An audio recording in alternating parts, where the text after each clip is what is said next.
말씀을 사실 준비하고 정리하면서 두 가지 마음이 들었어요. 첫째는 제가 제목을 그냥 무화과 나무라고 정했습니다만, 이 무화과 나무로 비유로 말씀하실 그 앞에 있는 두 가지 큰 사건이 있는데, 이 사건은 누가복음에만 기록된 사건이에요. 마태복음이나 마가 또는 요한복음에는 이 사건이 전혀 기록되어 있지 않아요.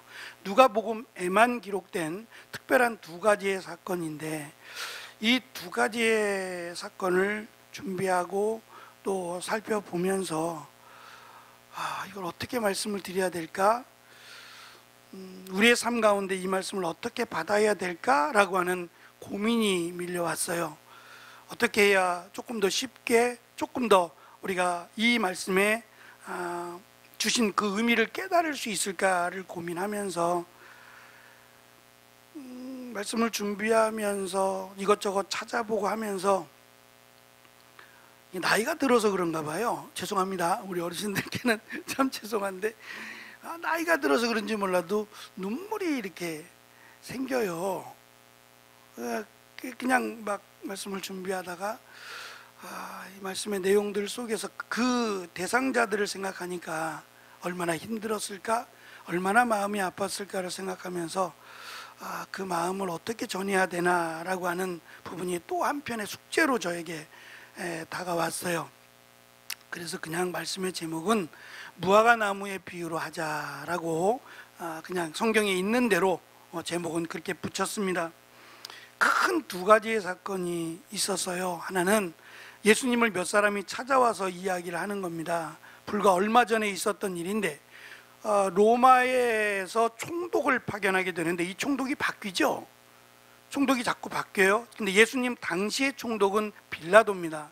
이 빌라도 로마 사람이에요. 로마 사람인 빌라도가 이스라엘의 총독으로 오게 됩니다. 그가 머물던 곳은 사마리아 땅의 가이사랴라고 하는 그곳에 주로 머물렀어요. 머물다가 명절이 되면, 특별히 6월절이 되면 이스라엘 백성들이 여기저기서 막 몰려들잖아요. 제사를 드리기 위해서 흩어졌던, 디아스포라라고 불려지는 흩어져 있게 된, 그러니까 이스라엘의 역사를 보면 약 700년 가까이는 포로가 돼서 살았어요. 포로로 되어 살아가면서 돌아온 사람도 있지만, 돌아오지 않고 그냥 그 나라에 그냥 딱 머물러 정착해 살고 있던 이주민들이 상당히 많았다고요. 애굽에서도 있었고, 저기 페르시아나 이쪽 지방, 지금의 터키인데 이 지역에도 유대인들이 굉장히 많이 살았단 말이에요. 그 흩어져 있던 사람들이 특별히 6월절이 되면 6월절 제사를 지내기 위해서 멀리 찾아오는 거예요. 우리가 명절에 부모님을 찾아뵙듯이 예루살렘에 찾아오는 거예요. 1년에 한 번이 됐던 두 번이 됐던 이것을 바라고 기대하고 소망하면서 산단 말이에요. 그러니 흩어져 있던 사람들은 이스라엘에 대해서 안타까운 점들이 많았어요. 특히 이스라엘 백성, 이스라엘 종교 지도자들의 타락하는 모습을 보면 정말 슬펐어요. 그래서 이들이 모여서 회합을 갖기도 하고, 또 이스라엘이 잘 나아가기를 이렇게 바라면서 자기들의 모임을 자꾸 갖다 보니까 이것이 시끄러워지기 시작했어요. 특별히 유혈 사태가 일어나거나 이런 충돌이 명절 때만 되면 이루어졌단 말이에요. 그래서 이때 총독 빌라도가 가이사랴에 있다가 예루살렘으로 와요. 군대를 이끌고 예루살렘에 와서 안토니아라고 하는 요새를 하나 세웠는데, 이 요새가 예루살렘을 이렇게 바라볼 수 있는 가까운 곳에 있었어요. 그래서 요새에 올라가서 총독 빌라도가 밀란이 일어나나 또 데모나 이런 것들이 일어나나 거기에 이제 상주하면서 명절을 보내게 됩니다. 무슨 일이었는지는 알 수 없지만 갈릴리에서 온 이스라엘 백성들이겠죠? 갈릴리에서 온 이스라엘 백성들이 6월절에 예루살렘에서 제사를 지내기 위해서 오다가 무슨 문제가 발생했는지는 설명하지 않지만, 이 총독 빌라도가 제물을 드리러 성전에 오는 그들을 죽였다는 거예요. 제물을 바쳐야 되는데 사람을 바치게 된 꼴이 되어버리고 말았어요. 그래서 짐승의 피와 사람의 피가 함께 성전에서 어우러지는 유혈 사태가 벌어지고 말았어요. 지금 그 이야기를 하는 겁니다. 갈릴리 사람들이라고 설명되는 이스라엘 백성들이 무슨 죄를 졌길래, 얼마나 무섭고 끔찍한 죄를 졌길래 그들이 성전에서 제물을 바쳐야 되는데 자기를 바쳤느냐는 거예요. 그래서 이런 경우는 어떻게 우리가 이해를 해야 되냐는 거예요. 그러니까 인과 응보에 대한 얘기죠. 이들이 얼마나 무섭고 큰 죄를 졌으면 하나님이 이렇게 예루살렘 성전, 가장 거룩한 상징인 예루살렘 성전에서 저들이 죽임을 당하게 됐느냐라고 하는 질문이에요. 얼마나 아플까? 얼마나 힘들까? 이렇게 긍휼의 눈으로 보는 게 아니라 병이라고 하는 것은 죄로부터 왔다고 여겨왔단 말이에요. 그러니까 병자라고 하면 죄인이라는 시선으로 봤단 말이에요. 이게 원두막 같이 이렇게 쉴 수 있는 공간 하나 만들어 놨어요. 근데 그 공간인지는 알 수 없지만 망대라고 하는 것이 만들어졌다는 거예요. 거기에 사람들이 머물고 쉬다가 너무 많이 망대에 앉아 있다 보니까 힘을 버티지 못하고 망대가 무너져 버려서 18명이나 죽었어요. 근처에 있던 사람이나 앉아 있던 사람들이 다 죽었다는 얘기죠. 그러면 이 18명, 이들은 어찌 된 일이냐? 물론 병자 또는 죄인이라면 죽는 것이 마땅합니다 라고 말할지도 모르겠어요. 근데 예수님의 말씀은 이거예요. 지금 가이사라 빌라도가 어떠한 연유인지는 알 수 없지만 빌라도가 제사 지내기 위해서 예루살렘 성전을 찾은 사람을 죽인 일, 그리고 망대가 무너져서 18명이나 되는 사람들이 죽임을 당한 이 두 가지의 사건을 놓고 볼 때에 이들의 죄가 더 많아서 그렇다는 건 아니라는 거예요. 제가 중계동에 있을 때에 거기 이제 장로님이 그때 당시에 3분이 있었는데 그 장로님 중에 한 분 장로님이 건축 관련된 일을 하시던 장로님이었어요. 근데 이 장로님은 정말 말이 없어요. 정말 말이 없어요. 좀 과묵하신 부분도 없지 않아 있는데 막 이렇게 좀 사교적이지 않으세요. 성도들을 바라보면 안녕하세요 막 이렇게 그러지 않는 스타일의 분이에요. 근데 이분은 참 듬직했어요.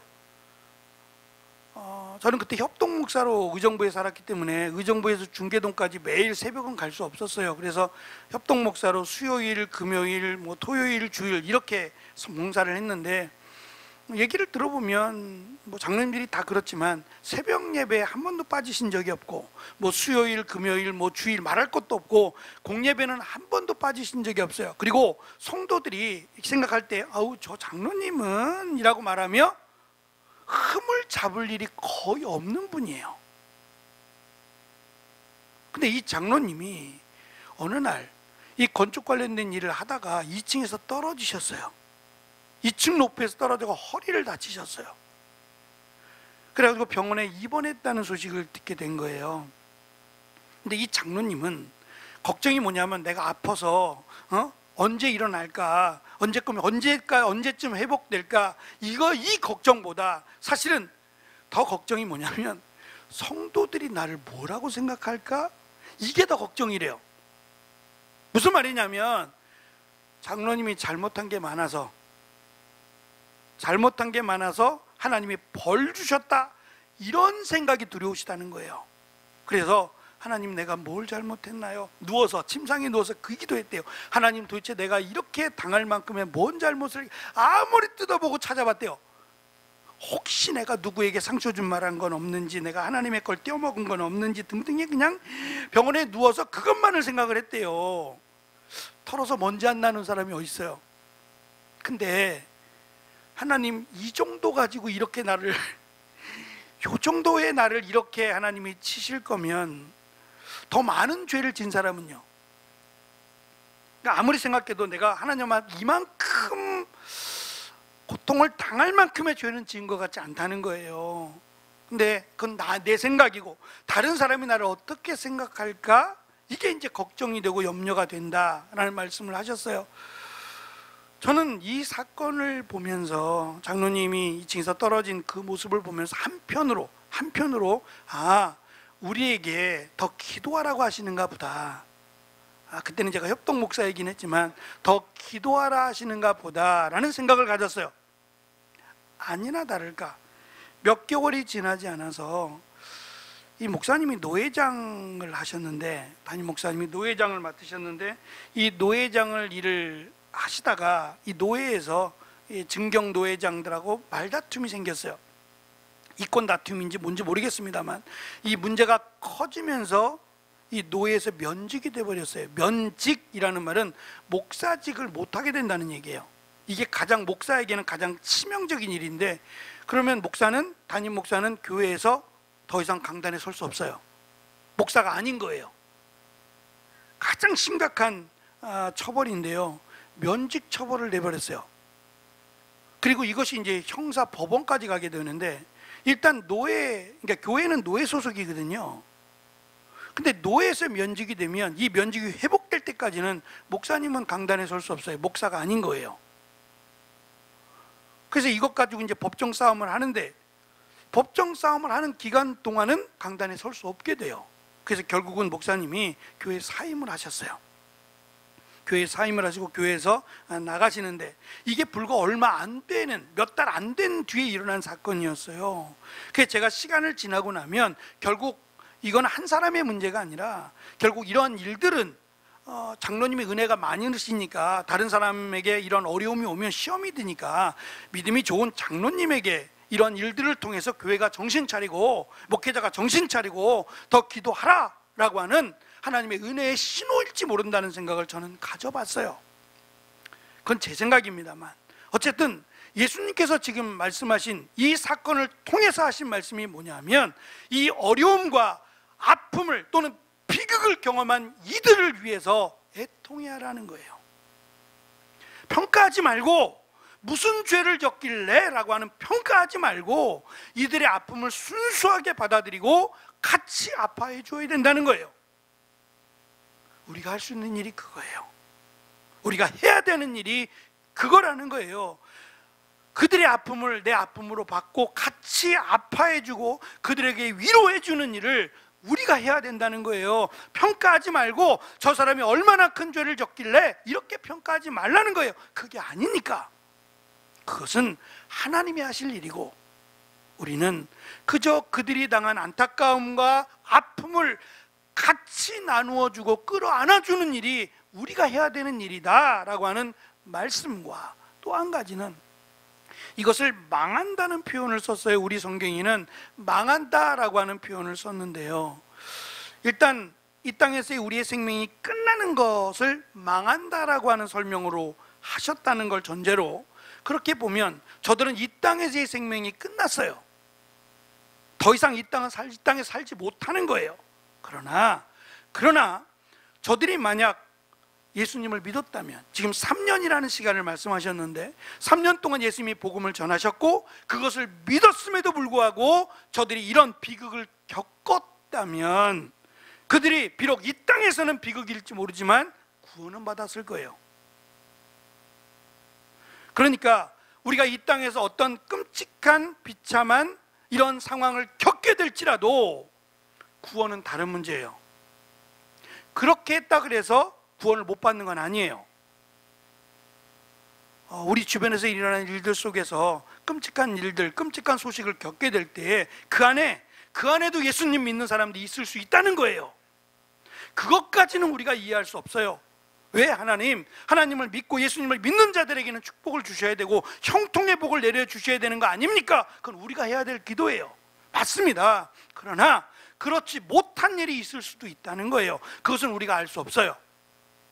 우리가 잘 아는 것처럼 욥의 경우요, 또는 아벨의 경우를 들지요. 아벨은 그 가인의 동생입니다. 그가 뭘 잘못했어요? 하나님께서 원하시는 제사를 드린 것밖에 없어요. 근데 그것을 시기했어요. 하나님은 아벨의 것만을 받으시는구나. 그럼 아벨이 없으면 내 것 받으시겠지? 이게 가인의 악한 생각이에요. 가인은 처음부터 악하다 그랬어요. 그 악한 가인이 아벨을 죽여버렸어요. 아벨이 무슨 잘못했길래요? 잘못한 거 없어요. 욥도 의인이라 그랬고요, 잘못한 게 없어요. 그런데 그에게 끔찍한 일이 일어났어요.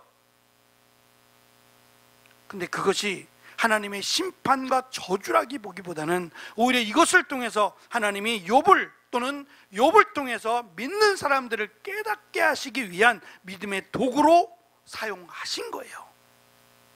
그렇다면 우리가 이 사건을 통해서, 이 끔찍한 두 개의 비극 사건을 통해서, 아, 우리의 시간도 얼마 남지 않았구나, 우리도 어떠한 일을 겪을지 모르겠구나, 조심합니다. 아무리 조심한다고 버스 안 타고 다닐 수 있어요? 지하철 안 탈 수 있어요? 비행기 안 타겠어요? 그러시는 분이 있어요. 나는 겁나서 비행기도 못 타겠다고, 지하철도 못 타고. 그럼 물론 그렇게 걸어만 다니시면 장수하실 수는 있을지 모르겠어요. 그런데 모르잖아요. 우리가 두렵다 그래서 세상을 안 살아가겠냔 말이에요. 숨어서만 살겠어요? 어떠한 일이 다가올지 우리에게 모른다라는 생각을 가지고 하루하루를 의미 있게 살아가라는 그 의미로 받아들이라는 것이고, 망한다라는 말씀 속에서 이렇게 망해도 저렇게 망해도 사실은 중요한 것은 이 땅에서는 어떨지 모르겠어요. 그러나 하나님의 나라, 그 나라는 우리가 꼭 받아야 할 은혜로 지금 이 무화과 나무의 비유를 말씀하고 있다는 점이에요. 그래서 이 끔찍한 두 개의 비극 사건이지만 이 사건의 결말을 지금 무화과 나무로 연결해서 예수님 말씀하십니다. 제가 무화과 나무 사진을 좀 갖고 왔어요. 이렇게 생겼거든요. 나무 열매가 익으면 이렇게 자줏빛이 나요. 요즘은 우리도 이 무화과 나무를 걷어요. 추수해서 무화과 나무를 쉽게 볼 수 있어요. 무화과 열매를 쉽게 볼 수 있고, 주변에 시장에서도 무화과 열매를 팔아요. 근데 제가 몇 번을 먹어봐도 생각보다 맛이 없어요. 생각보다 기대를 가지고 먹어도 생각보다. 정말 맛있는 거 드셔보셨어요? 무화과 열매? 무화과를 정말 맛있게 드셔보셨어요? 왜 우리나라 무화과는 덜 맛있죠? 나중에 예루살렘, 이스라엘 가보셔서 드시면 정말 달대요. 이건 일교차가 크고 햇볕이 많아서 아마 달 거예요. 이렇게 생겼고요. 제가 조금 더 확대해서, 뭔지 아시겠죠? 이게 이제 벌어지는 거예요. 근데 사실은 이 안에 꽃이 있어요. 무화과라는 것이 꽃이 없다는 얘기거든요. 꽃이 없고 이 안에 꽃이 있는 것처럼, 이렇게 이게 꽃인 것처럼 이렇게 열매가 맺어요. 이게 열려서 익는 거죠. 요걸 먼저 보여드리면, 겨울에 무화과 나무는 어떻게 보면 참 볼 것 없어요. 참 보잘것없고 볼품없는 무화과 나무예요. 근데 이 무화과가, 제가 오늘 주보 뒷면을 잠깐 봐주시겠어요? 주보에다가 이 무화과, 이스라엘의 무화과예요. 이스라엘의 무화과에 대한 설명을 조금 적었어요. 무화과 나무는 4월부터 10월까지가 겨울이에요. 여름입니다. 그러니까 11월부터 3월까지는 겨울에 해당되는데, 이때에는 열매를 맺지 않아요. 저렇게 가지가, 잎사귀가 다 떨어진 보잘것없는 저런 나무의 모습이에요. 그러다가 4월이 되면 이렇게 왼쪽 편에 보이시는 것처럼 파게라고 하는 작은 잎사귀와 함께 이 작은 열매가 맺어요. 이건 손가락 마디만한 열매인데 이건 작아요. 근데 이 작은 열매가 얼마나 많이 맺히는지 몰라요. 근데 이 열매를 다 따줘야 돼요. 문제는 이 열매를 따줘야 돼요. 놔두면 안 되고, 이게 커지는 게 아니라 이건 끝이에요. 이 열매가 맺어지면 이걸 다 따줘야 그 다음에 오른쪽에 보이는 테나라고 하는 열매가 맺혀요. 이것이 4월부터 10월까지 5번 열려요.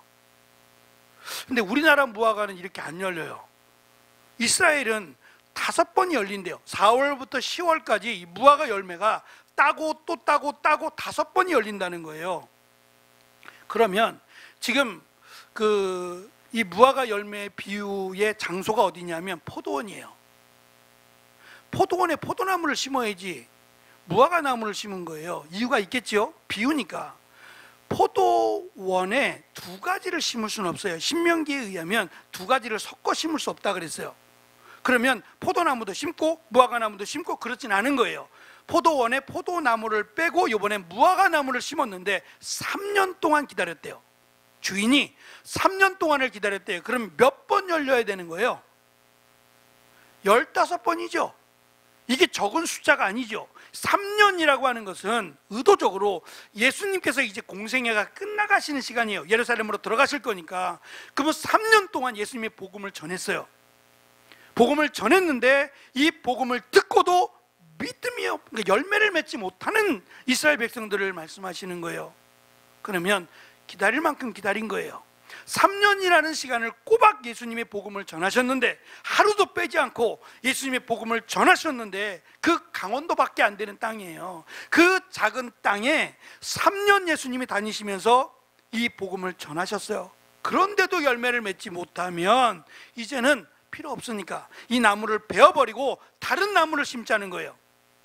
주인은 그랬더니 포도원 지기로 설명되는 예수님께서 1년만 더 기다려달라는 거예요. 내가 이 땅에다가 좋은 거름을 주고 이 땅을 더 살피고 할 테니까 1년만 더 두고 봐서 그때도 열매가 없으면 그때는 이 나무를 베어버리는 것으로, 그렇게 설명하고 계시다는 거예요.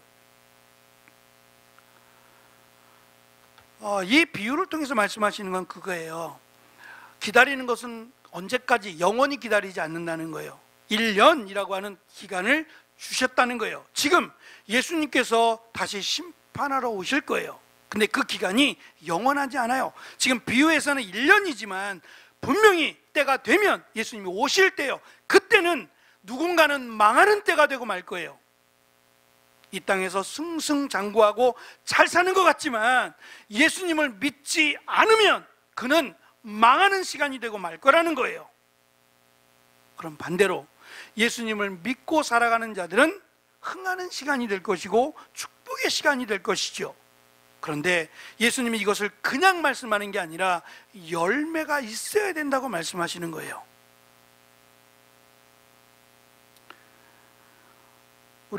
우리 교회 이름이 잘하는 교회죠. 잘하는 교회입니다. 잘하는 교회가 아니라, 오해하시는 분이 있는데, 잘하는 교회가 아니라 잘하는 교회예요. 잘한다는 얘기는 한 해 한 해가 더 잘한다는 의미잖아요. 키가 큰다는 의미도 있을 것이지만 실제적인 성숙이 우리 안에 있어야 된다는 의미예요. 전 이 부분이 정말 이름이 기가 막히다, 근데 부담스럽다는 생각을 했어요. 올해보단 내년이 더 성숙해져야 되잖아요, 우리의 신앙이. 느끼십니까? 내가 작년보다는 올해가 더 성장했다라고 고백할 수 있으신가요? 그 책임은 저한테도 있어요. 제가 늘 부담감을 가지고 준비합니다만, 성도들이 믿음 안에서 잘 자랄 수 있도록 더 힘쓰고 수고해야 될 수고가 없지 않아 있어요. 근데 그 저에게만이 아니라 우리 모든 성도들의 숙제이기도 합니다. 그냥 자라지는 않거든요. 내버려 둔다고 해서 자라지는 않습니다. 잘 자라기 위해서는 거름도 있어야 되고 좋은 땅도 있어야 됩니다. 그것들이 우리의 삶에 필요하다는 거예요. 한순간에 이루어지는 게 아니라 서서히 조금씩 자라야 되는 겁니다. 그러기 위해서 우리는 더 주님을 바라보며 몸부림을 쳐야 된다라는 말씀을 이 무화과 나무의 비유를 통해서 우리에게 가르쳐 주신 거예요. 크게 두 가지입니다. 하나는 다른 사람에게 일어난 일들에 대해서 우리가 심판의 잣대를 대지 말자는 거예요. 어떤 경우든 그 사람이 어려움을 겪을 때 우리가 해야 될 일은 저 사람이 어쩌고 저쩌고가 아니라 그 사람을 위해서 기도하고 그 사람의 아픔을 함께 나누는 것이 우리의 몫이 되어야 된다. 평가하는 게 아니라 함께 안아주는 것이 우리의 몫이 되어야 한다라는 것과, 또 한 가지는 예수님이 오실 때까지 우리는 회개에 합당한 열매라고 소개되어지는 예수 그리스도를 믿음으로 맺어지는 귀한 열매가 있어야 되겠다. 올해도 내년에도 주님이 오실 때까지 우리의 신앙의 열매가 맺어져야겠다는 거예요. 그래서 제가 책자를 조금 준비하고 있습니다만 그 책자를 곧 나눠 드릴 거예요. 한번 읽어보시고 아주 기본적인 부분에서, 예를 들면 서로 칭찬하는 부분, 그냥 말인데 칭찬하는 부분이나 우리가 잠깐 인사를 나눴습니다만 이 인사를 나누는 부분이나 아주 기본적인 것에서부터 한번 우리를 돌아보는 거예요. 내가 정말 믿는 사람으로, 신앙을 가진 사람으로 나는 몇 점인가 라고 하는 것들을 한번 돌아보고 조금 더 나아진 모습으로 올 2022년을 마무리하면 좋겠다라고 하는 생각을 가져보았습니다. 2022년 정말 얼마 남지 않았습니다. 시작할 때가 엊그제 같은데요, 돌아보니 내가 올 한 해 2022년 신앙의 삶으로서 어떠한 삶을 살았고 내가 어떠한 열매를 맺었는지를 부끄러워하지 않기를. 그래서 아직 2달 남았습니다. 이 2달 동안 조금 더 우리 신앙의 허리띠를 졸라매고 하나님 앞에 가까이 나아가기를 힘쓰는 저와 여러분이 되시기를 간절히 축원합니다. 기도하겠습니다.